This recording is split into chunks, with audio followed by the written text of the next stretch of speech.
Your deluxe kiln stand will be delivered in a box just like this one.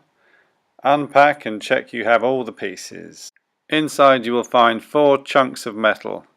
We have the shelf, the top, 2 side pieces, a bag of bits and some instructions. And inside the bag we have 4 wheels and a bag of nuts and bolts.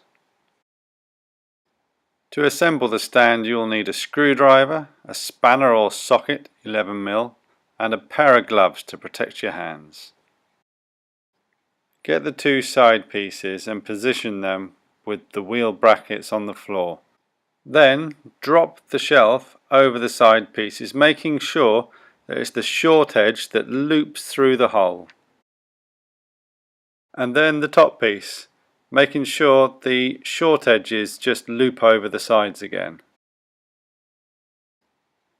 And now this part is easier with the gloves taken off. Cut into the pack and you need to use 1 bolt and 1 nut in every hole. I'll just do these finger tight to start with. Incidentally, the hole in the top that you can see is for a kiln vent.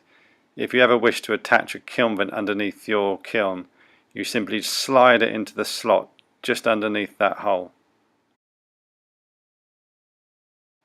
And now it's time to tighten them. So, holding the nut with your spanner or your socket on the inside, grab the screwdriver and tighten them up from the outside.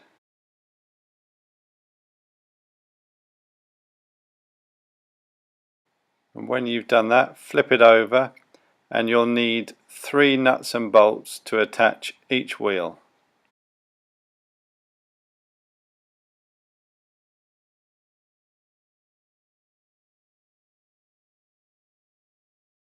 And that's it. You've just made yourself a Deluxe kiln stand. Carefully lift your kiln onto the stand and wheel it into position. Then don't forget to switch on the brake on each wheel. Finally, just check all the wheels are locked and you're all done.